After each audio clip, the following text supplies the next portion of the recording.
kita dengar paparan dari Buya Gus Rizal Gazahar, Datuk Primo Basa, Ketua MUI Sumatera Barat. Kita silakan Buya. Terima kasih. Assalamualaikum warahmatullahi wabarakatuh. Waalaikumsalam warahmatullahi wabarakatuh. Alhamdulillah, salatan wassalamu ala Rasulillah wa ala alihi wa ashabihi wa man ittaba'a huda. Amma ba'du. Bapak Wakil Gubernur yang kita hormati, nenek mama, angku-angku, alim ulama, jadi pandai Bundo Kanduang yang terlibat di dalam majelis virtual ini, rahimakumullah wa hafizakumullah. Terima kasih diberikan kesempatan untuk bertukar pemikiran dalam suasana yang memang tidak bisa kita pungkiri sedang melanda kita.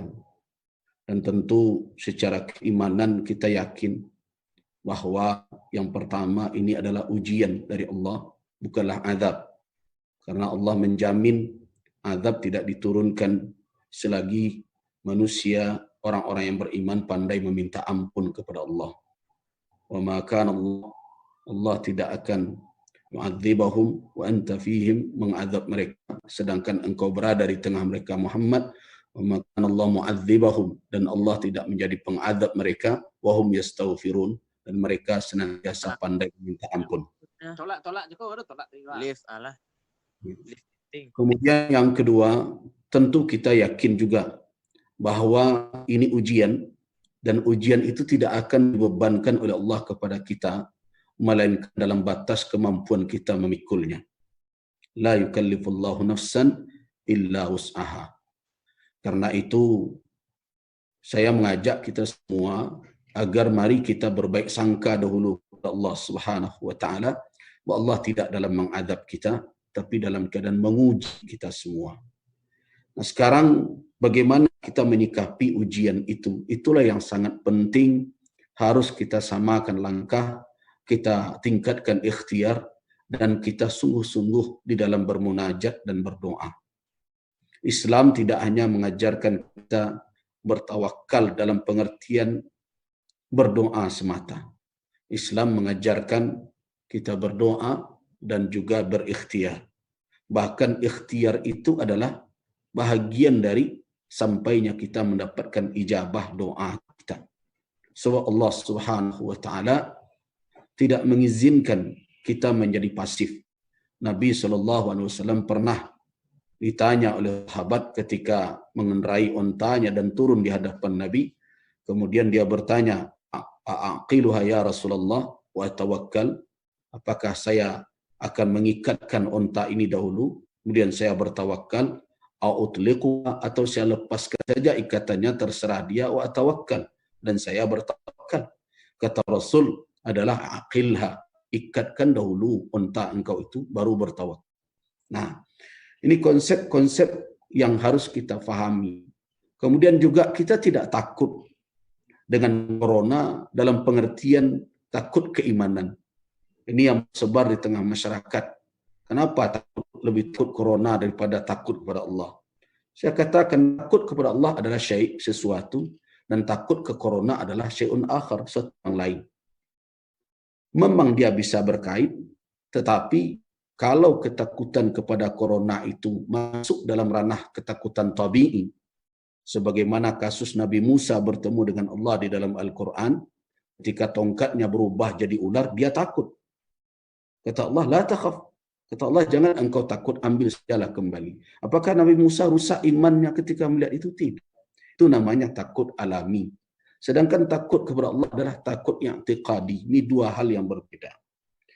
Nah, itu sekedar pengantar. Dan saya ingin menyampaikan kepada Bapak Wakil Gubernur, dan beliau sudah tahu bagaimana langkah-langkah MUI, dan juga kepada nenek mama, alim ulama, cadik pandai, Bundo Kanduang yang hadir. MUI Sumatera Barat semenjak kasus merebaknya wabah corona di Wuhan, MUI telah membicarakan itu baik di dalam pertemuan-pertemuan komisi fatwa maupun di dalam WA, grup-grup WA, baik di pengurus harian maupun di komisi fatwa, bahkan di dalam grup-grup WhatsApp ketua dan sekretaris MUI Kabupaten Kota Sumatera Barat. Kemudian dalam kondisi seperti itu terjadi persoalan di mana kedatangan turis waktu itu dan ada penolakan dari sebagian masyarakat. MUI coba mengkaji persoalan itu dan itulah pertama sekali di bulan Januari MUI mengeluarkan maklumat 001 MUI Sumatera Barat. Waktu itu belum ada fatwa-fatwa dari MUI Pusat. Belum ada sama sekali. MUI Sumatera Barat yang pertama sekali menyikapi itu. Dan kami berikan arahan kepada pemerintah daerah dan masyarakat. Karena memang waktu itu wabah sudah melanda China, khususnya Wuhan. Nah kemudian kami terus pantau Majelis Ulama dan Alhamdulillah di dalam berbagai rapat untuk percepatan penanggulangan, MUI dilibatkan di dalam rapat-rapat di tingkat provinsi. Dan sampai akhirnya terjadi rapat penanggulangan percepatan penanggulangan COVID ini pada tanggal 23 Maret di Gubernuran. Nah, di situ MUI sebenarnya telah menyiapkan maklumat yang kuat. Tetapi MUI belum lagi mengeluarkan karena harus mengetahui betul bagaimana peta situasi. Nah, di dalam rapat itu, Ketua MUI, Ketua Umum MUI diberi kesempatan berbicara dan kita bersepakat waktu itu bahwa dengan kondisi wabah ini belum adanya obat dan belum ditemukannya vaksin, maka satu-satunya jalan yang efektif untuk mengantisipasi, menanggulangi penularan wabah ini adalah memutus rantai penularan. Itu yang kami pegang. Kenapa kami menjelaskan itu dan disepakati waktu itu dan MUI komitmen dengan itu? Karena itu bukan hanya solusi pemerintah. Itu adalah solusi yang diberikan oleh syariat kita. Jadi ada orang, apakah MUI ini berfatwa berdasarkan pesanan pemerintah? Tidak. Apakah MUI ini berfatwa berdasarkan tekanan masyarakat? Juga tidak. Karena di dalam konsep fatwa, seorang mufti, seorang yang alim dengan metode ijtihad dan fatwa akan bergerak sesuai dengan arah dalil.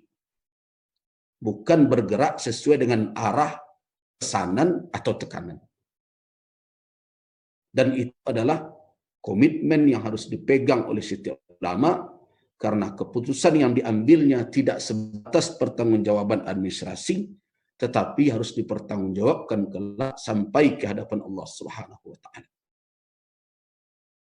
Nah, karena itulah MUI tidak mau main di dalam mengeluarkan fatwa. Saya ingin beritahukan kepada Pak Wakil Gubernur, begitu juga nenek mama, alim ulama, cerdik pandai yang ikut dalam pertemuan ini, MUI ketika akan mengeluarkan suatu maklum, maka berbagai persoalan dihimpun di dalam lembaga Komisi Fatwa MUI. Bicarakan. Sebelum adanya larangan physical distancing, maka kita terus rapat di Komisi Fatwa, menggodok berbagai draft dan membicarakan dari berbagai aspek. Kemudian draft itu akan dibawa ke pengurus harian setelah ada suatu pemikiran, walaupun belum lagi suatu kesepakatan, maka MUI akan menggelar rapat bersama. Alhamdulillah hari ini dimudahkan dengan berbagai macam media komunikasi dengan MUI Kabupaten Kota Sumatera Barat. Begitu prosesnya. Setelah dibicarakan dan dapat kata sepakat dengan berbagai pertimbangan-pertimbangan syariat, dan itulah yang dikawal oleh MUI Sumatera Barat, jangan sampai kadang-kadang emosional lebih dahulu daripada ilmu. Ilmu tetap harus di depan. Karena itulah petunjuk Al-Quran dan Sunnah merupakan dua sumber ajaran yang tidak boleh ditinggalkan. Nah, apabila telah didapat, maka dibawa lagi ke Komisi Fatwa untuk difinalisasi. Dan setelah selesai finalisasi, baru kemudian pengurus harian dan Ketua Umum MUI melakukan lagi peninjauan terakhir, baru kemudian maklumat dikeluarkan.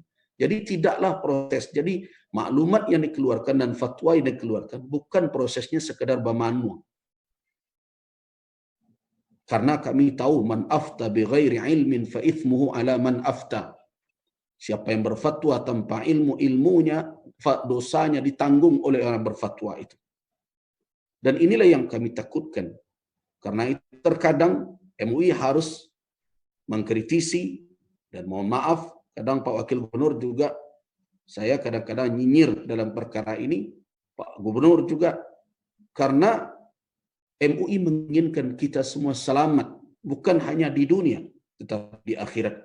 Karena itu tanggung jawab kita tidak hanya bersandar kepada tanggung jawab amanah yang dibebankan oleh manusia, tetapi juga harus ukurannya ada tanggung jawab yang disandangkan oleh Allah Subhanahu wa taala sebagai pemimpin, sebagai ulama, sebagai nenek mama, siapapun yang memikul tanggung jawab di dunia.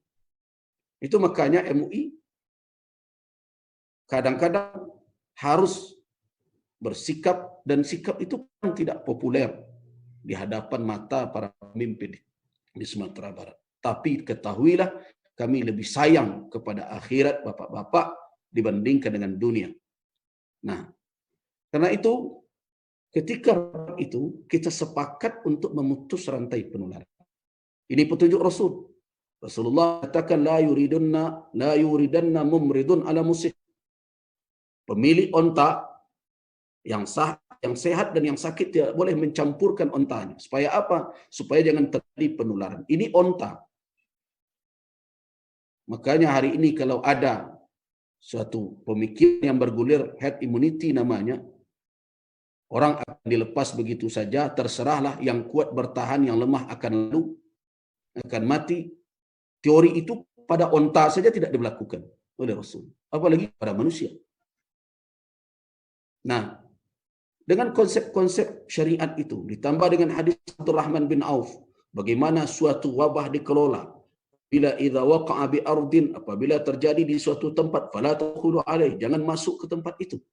Wa idza waqa'a antum biha, apabila terjadi di tempat itu, kamu sedang berada di daerah itu, fala tafirru minhu, jangan lari darinya. Nah, sebelum keluarnya maklumat itu, Ketua MUI telah menghimbau para perantau untuk sementara bersabar. Bahkan bukan hanya himbauan tertulis yang kemudian didukung oleh Bapak Gubernur Provinsi Sumatera Barat secara khusus, himbauan Ketua Umum MUI, bahkan kami rilis video singkat yang di situ kami katakan kami juga rindu bertemu dengan perantau kami. Saya sendiri punya anak juga merantau. Siapa yang tidak rindu? Tetapi ada kemaslahatan, ada petunjuk syariat kita yang harus kita amalkan. Jangan tinggalkan daerah wabah itu. Jakarta waktu itu yang berjangkit, jangan tinggalkan. Kenapa Nabi melarang? Tentu hikmahnya sekarang pakar baru berbicara. Dahulu 14 abad lebih yang lalu Nabi sudah bicara supaya jangan terjadi penularan keluar. Dan itulah yang akhirnya membuat dua gubernur Syam, yaitu Abu Ubaidah ibn al-Jarrah, Mu'adz bin Jabal, gugur karena mencoba bertahan. Dua sahabat mulia Nabi gugur, meninggal karena wabah taun Amawas itu. Nah, kemudian ketiga, barulah Amr bin al-As melihat ada solusi. Dia katakan, ara anna hadzal waja', saya melihat penyakit ini yasta'ilu isti'alan nar, menyala bagai nyala api yang berkobar. Apa maknanya? Selagi masih ada kayu bakar, ranting, apapun yang bisa dimakan api itu, dia akan tetap berkobar. Maka tidak ada jalan lain, kata Amr bin al-As, fatahassanu fil jibal, berpencarlah kalian semua, tinggalkan kampung ini, naik ke bukit-bukit sana. Nah, konsep ini yang dipegang oleh MUI, dan MUI meminta seluruh stakeholder untuk istiqamah dengan ini. Nah, setelah kita dapati itu, MUI mengeluarkan maklumat 002. Maklumat 002, maklumat 001 itu tanggal 28 Januari, sedangkan maklumat 002 23 Maret. Dan dalam maklumat 002 itu ditegaskan himbauan kepada perantau untuk bersabar. Karena kami yakin virus tidak berasal dari Sumatera Barat, tapi merupakan impor kasus dari luar. Dan sekarang itu yang terjadi.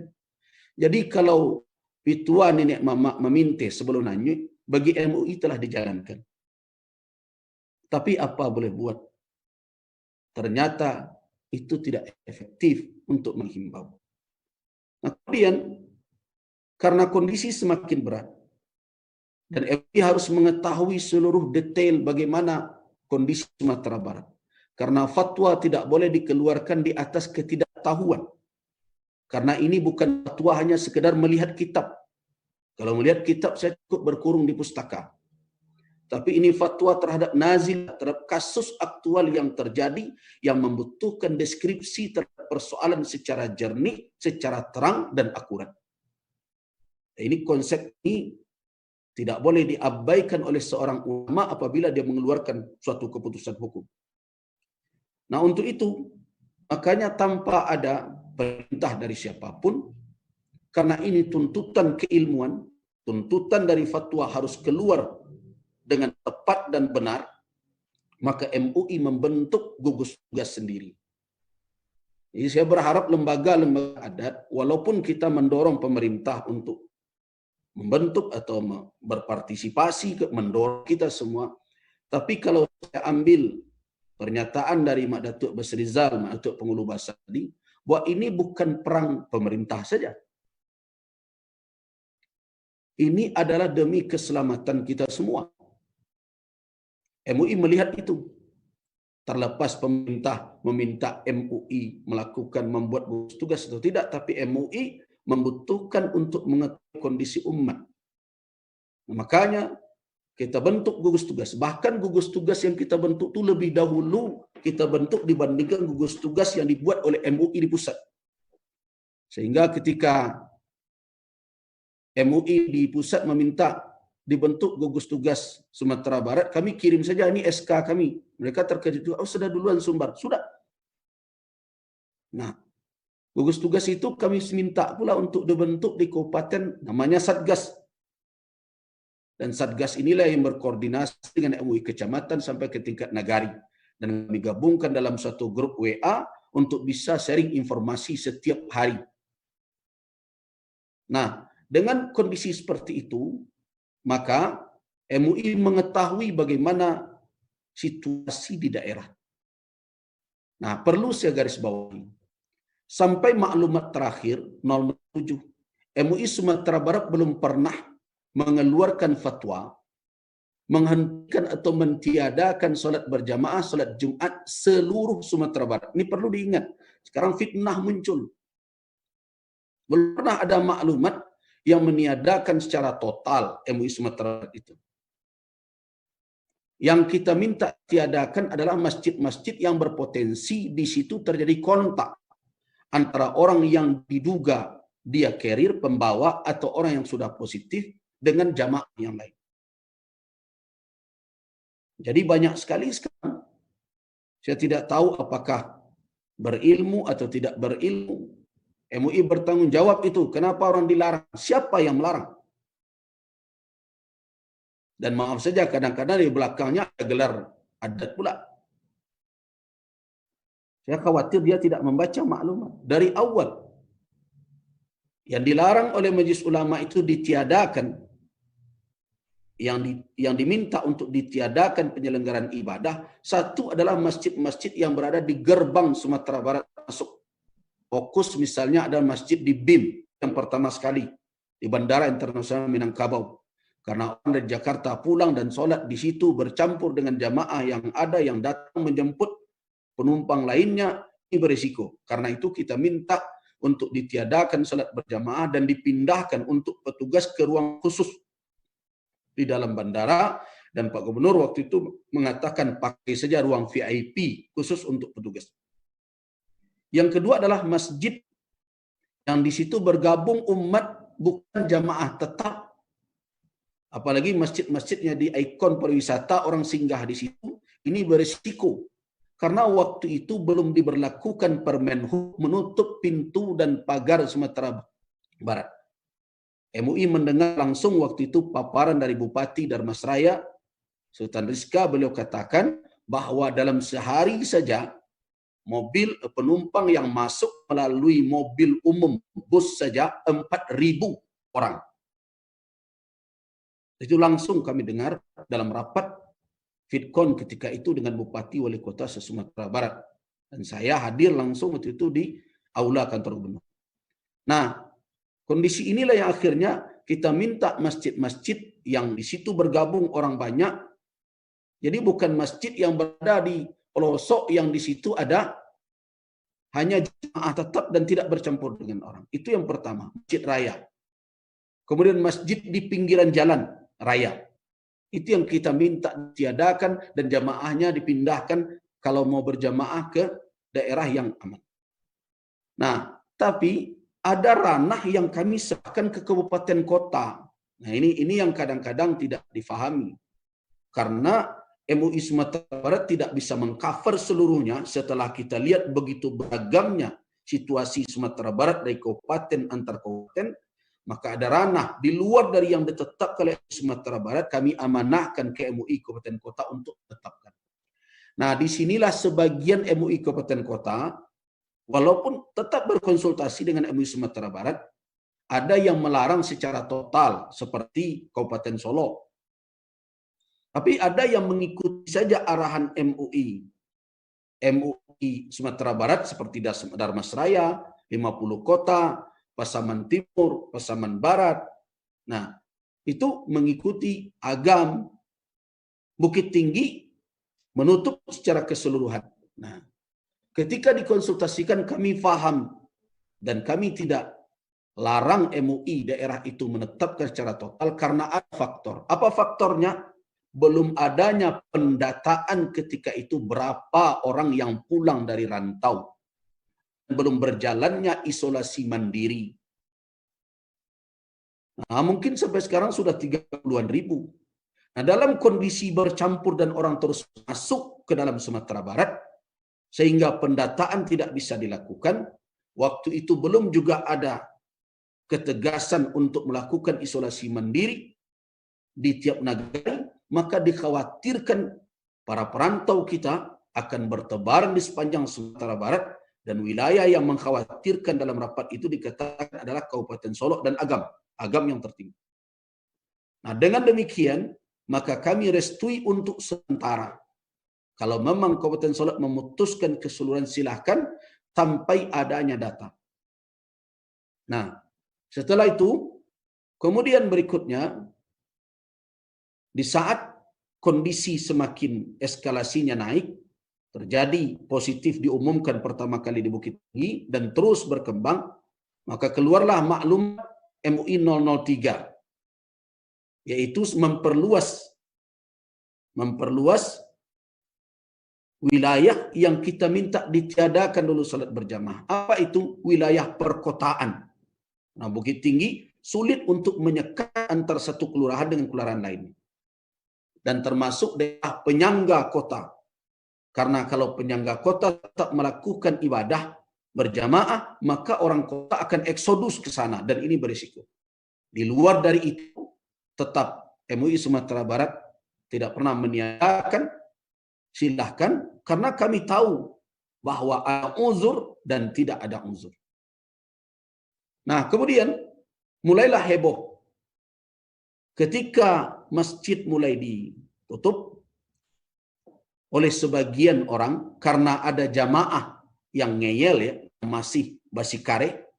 Akhirnya reaksi itu sebenarnya perintah bukan menutup masjid, tapi menutup masjid itu reaksi dari pengurus yang ingin menjalankan dan menyelamatkan umat, otomatis itu yang diambil.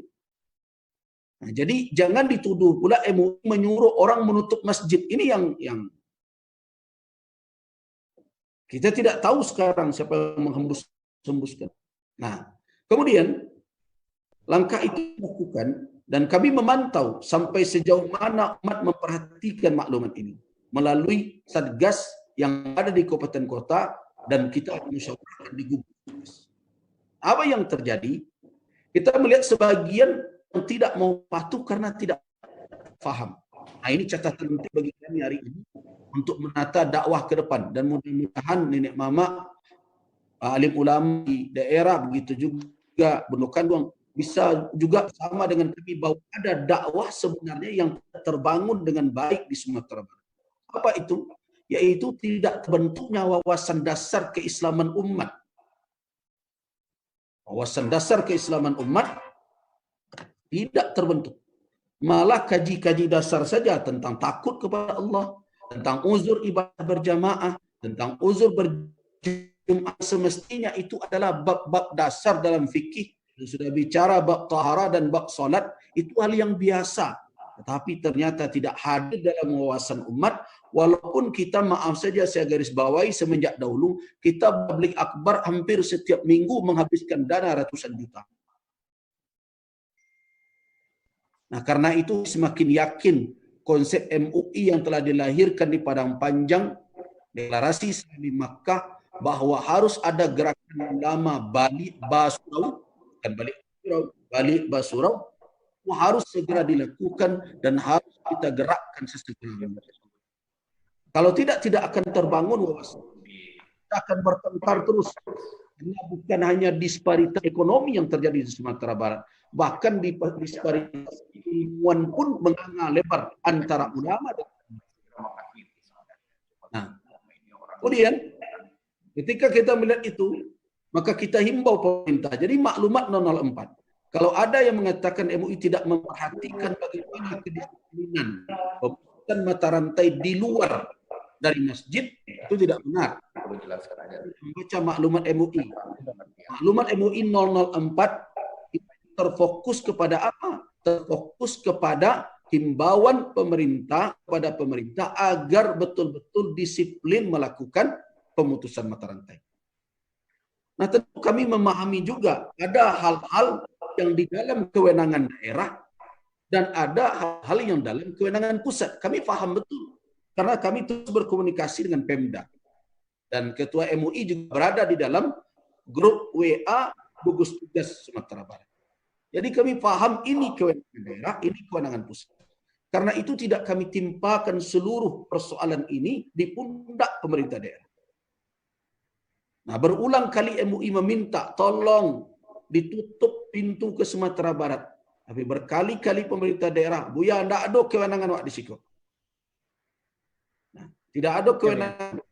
Akhirnya kita himbau terus agar pemerintah pusat dan berbagai macam melalui MUI pusat agar melakukan ini. Akhirnya muncullah Permen Hub beriring dengan PSBB kita. Ya. Ketika ini keluar, baru kemudian muncul maklumat 005, kemudian muncul maklumat 006, dan akhirnya PSBB berjalan. Nah, ketika evaluasi PSBB ini, sebelum maklumat 007 keluar, kita evaluasi kembali. Tapi ternyata pemutusan rantai penularan juga tidak terjadi secara disiplin di berbagai tempat. Nah, sedangkan masyarakat kita berisiko. Kemudian lebih ringkas ya, awak dibatasi waktu. Ya, baik Pak Deddy. Nah, akhirnya pada maklumat 007 kita meminta agar karena peta sudah ada, wilayah daerah sudah ada, dan ODP dan PODP sudah tercatat dengan rapi di setiap negari, maka sudah saatnya kita memetakan kembali daerah terkendali dan tidak terkendali. MUI Sumatera Barat tidak memakai daerah hijau dan merah. Kenapa? Nanti kita bicara. Karena dalam fatwa juga tidak ada. Ada yang terpeleset di antara ulama di pusat yang menyebut itu. MUI Sumbar tegur MUI pusat, akhirnya turun surat ke MUI Sumbar dan seluruh MUI bawah fatwa 14 ditafsirkan, diterapkan secara utuh oleh MUI di provinsi. Nah, kemudian terakhir, Pak Didi, apakah daerah mungkin? Nah, kalau kita melihat apa yang dilakukan MUI, daerah-daerah sangat mungkin berperan melalui lembaga-lembaga, baik lembaga adat, lembaga keulamaan, sangat mungkin berperan.